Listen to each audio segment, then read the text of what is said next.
बिस्मिल्लाहिर्रहमानिर्रहीम। अस्सलाम वालेकुम व्यूअर्स। आलू कीमा एक बहुत फ़ेमस पाकिस्तानी कुज़ीन है जिसे इंडो पाक में बहुत ही ज़्यादा पसंद किया जाता है और बहुत शौक़ से खाया जाता है। बच्चे, बड़े, बूढ़े, बुज़ुर्ग सभी को ये डिश बहुत पसंद आती है। आज मैं भी यही बना रही हूँ। आइए रेसिपी स्टार्ट करते हैं। सबसे पहले एक पैन में मैंने आधा कप के करीब ऑयल लिया है। अब इसके अंदर मैं कुछ गरम मसाले डालूँगी, जिसमें एक दालचीनी का टुकड़ा, एक बड़ी इलायची, 2 छोटी इलायची, 1 चम्मच काली मिर्च और 4-5 के करीब लौंगे हैं। इनको 2 या 3 सेकंड्स के लिए चटकने देंगे ऑयल में। जैसे ही ये चटक जाएंगे, इसमें मैं 2 दरमियाने साइज़ के प्याज स्लाइसेस कट काट के डाल रही हूँ। ना ये बारीक है, ना ही ये बहुत ज़्यादा मोटे हैं। इनको 5 मिनट तक हमें सौते करना है। बहुत ज़्यादा डार्क नहीं करना, वरना सालन का कलर काला हो जाएगा।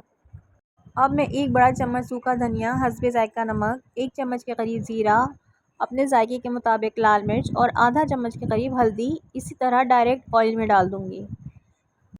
सारे पाउडर्ड मसालों को हम इस तरह से डायरेक्ट ऑयल में फ्राई करते हैं तो सालन का कलर बहुत अच्छा आता है। लेकिन इस वक्त चूल्हा जल रहा है और मसाले जल ना जाएं, इसलिए फ़ौरन से ही मैं इसमें जिंजर गार्लिक पेस्ट मिला दूँगी। जैसे ही मसालों की खुशबू आने लगेगी, मैं इसमें हाफ़ केजी मिर्च मिला दूँगी। ये बड़े का कीमा है। अब इस कीमे को हमें उस वक्त तक चमचा चलाते हुए, हिलाते हुए फ्राई करना है तब तक इसकी गोश्त की एक मखसूस जो स्मेल होती है वो ना ख़त्म हो जाए। इसको मुसलसल चमचा चलाते हुए हम भूनते रहेंगे ताकि इसका पानी खुश्क हो जाए और तेल अलग हो जाए मसाले से। तकरीबन 8 या 10 मिनट के बाद ये भुन जाएगा और इसका ऑयल ऊपर आने लगेगा, तो मैं इसमें 2 बड़े साइज़ के टमाटर ऐसे ही रफली चॉप करके डाल दूँगी। अब हमें टमाटर के साथ भी इसको उस वक्त तक भून लेना है कि टमाटर सॉफ्ट पड़ जाएं, इनका पानी खुश्क हो जाए और कीमा फिर से भुना भुना दिखाई देने लगे। अच्छी तरीके से इसको चमचा हिला हिला के भूनते जा रहे हैं। तकरीबन 10 मिनट के बाद टमाटर सॉफ्ट हो गए हैं और इनका पानी भी खुश्क हो गया है और कीमा बहुत अच्छी तरह से भुना हुआ नज़र आने लगा है। अब इस कीमे को गलाने के लिए मैं इसमें 2 कप के करीब पानी डाल दूँगी। क्योंकि ये बड़े का कीमा है, इसलिए थोड़ा टाइम लेगा गलने में, तो हम इसको ढक्कन ढक के तकरीबन आधा घंटे पका लेते हैं मीडियम फ्लेम पर।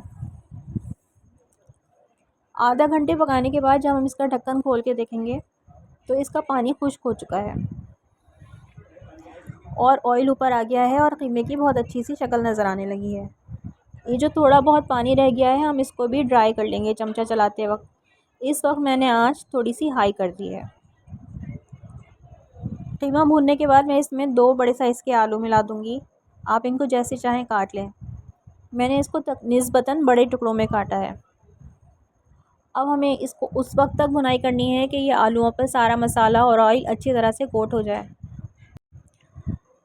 आलू के साथ कीमे को भी मैं तकरीबन 5 से 6 मिनट तक भून लूँगी ताकि जो मसाले में थोड़ा सा पानी रह गया है वो भी ड्राइड हो जाए और आलूओं के अंदर मसाला अच्छी तरह से रच बस जाए। तकरीबन 5 से 6 मिनट हो चुके हैं मुझे इसे भूनते भूनते और हर चीज़ बहुत अच्छी तरीके से यकजान हो गई है और दोबारा से ऑयल ऊपर आ गया है, जैसा कि आप देख सकते हैं। ऑयल अलग हो रहा है कीमे से, बस इतना ही हमें भूनना था। अब मैं इसमें 2 कप के करीब पानी डाल दूँगी। क्योंकि आलूओं के निस्बतन बड़े टुकड़े मैंने काटे हैं, इसलिए ये गलने में थोड़ा सा टाइम तो लेंगे ही। 2 कप पानी डालने के बाद इसमें चमचा हिला दूँगी और इसको ढक्कन ढक के दोबारा से हम उस वक्त तक पकाएंगे तब तक आलू गल जाएं और पानी खुश्क हो जाए। ये सारा प्रोसेस होने में तकरीबन 12 मिनट तो लगेंगे ही। मैं इसको ढक्कन ढक के 12 मिनट के लिए छोड़ देती हूँ। बीच बीच में चमचा चलाते रहेंगे। तकरीबन 12-13 मिनट के बाद जब मैंने ढक्कन खोल के देखा है तो पानी रिड्यूस हो चुका है और टमाटर भी गले हुए लग रहे हैं। इसको चमचा चलाने के बाद हम एक आलू को चेक कर लेते हैं। ये यहाँ पर तकरीबन 90% गल गया है, बाकी का ये दम की आंच पर गलेगा। अब इसमें मज़ीद पानी नहीं डालना। इसमें 2 या 3 हरी मिर्चें अपनी पसंद के मुताबिक डाल दें और मैं इसके अंदर 2-3 लाल मिर्चें भी ऐड करूँगी। वो ऑप्शनल है, अगर आपके पास नहीं है या आपको पसंद नहीं है तो आप इसको स्किप भी कर सकते हैं।